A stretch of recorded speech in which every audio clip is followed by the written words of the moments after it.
ఉపవాసం ఉండేది శరీరంతో కాదు, ఉపవాసం ఉండాల్సింది మనస్సుతో. ఎందుకు ఉపవాసం ఉంటున్నామంటే దేవునికి దగ్గర అవడానికి, దేవునితో నిలబడడానికి, దేవుని నిబంధనను పొందడానికి, దేవుని శక్తిని పొందడానికి, దేవుని పరిచర్యలో కొనసాగడానికి నీ పాత స్థితులను, పాత ప్రవర్తనలను, పాత జీవితమును విడిచిపెట్టి ఇప్పుడైనా మనఃపూర్వకంగా దేవుడి దగ్గరికి వచ్చి ఉపవాసం ఉండి కన్నీరు విడిచి దుఃఖించుచు దేవుడిని గనక ప్రార్థన చేస్తే దేవుడు నీ గురించి ఉద్దేశించిన కీడు ఒకవేళ ఏదైతే ఉందో దానిని చేయకుండా దేవుడు ఆగుతాడంట. అందుకే దేవుడు చెప్పాడు, నా గురించి కాదు నీ గురించి, నీ దోషము నీ బిడ్డల మీద వేస్తానన్నాడు దేవుడు.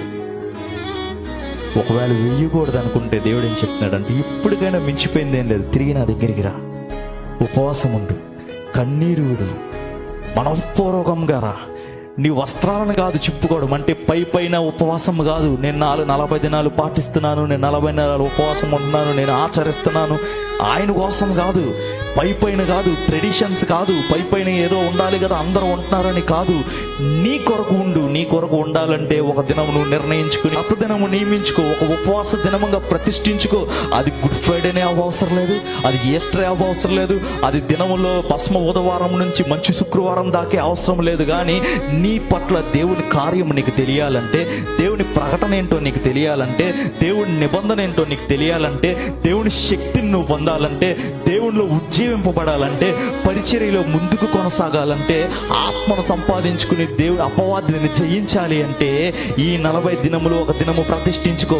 ఈ దినము నుంచి నేను 40 దినములు ఉండాలి. ఏది ఏమైనా సమస్యలు వస్తాయి, ఇబ్బందులు వస్తాయి, ఇరుకులు వస్తాయి, ఏ పరిస్థితుల్లో ఉన్నా 40 దినములు నువ్వు ప్రతిష్ఠించుకుని గట్టిగా ఉపవాసం చేయగలిగితే, దేవుని వైపు చూడగలిగితే, దేవుడి మీద ఆధారపడగలిగితే, మోషే దేవుని ప్రకటన సంపాదించుకున్నాడు, ఏలియా దేవుని శక్తిని మరలా సంపాదించుకున్నాడు, ప్రాణ భయమును పోగొట్టుకుని దేవుని శక్తిని చూశాడు, యేసయ్య పరిచర్యకి సిద్ధమయ్యాడు, గొప్ప కార్యాలను చేశాడు, శోధించబడి ప్రతి శోధనను వాక్యం ద్వారా జయించాడు. అంటే 40 దినములు ఉపవాసంలో నువ్వు వాక్యానికి దగ్గర అవ్వాలి, వాక్యం ధ్యానించాలి, వాక్యం నేర్చుకోవాలి, వాక్యంతో సాతానును శోధించాలి.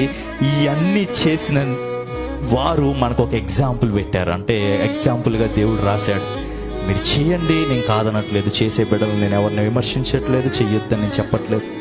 నువ్వు చేసావంటే ఎంత శక్తి పొందుకోగలవు.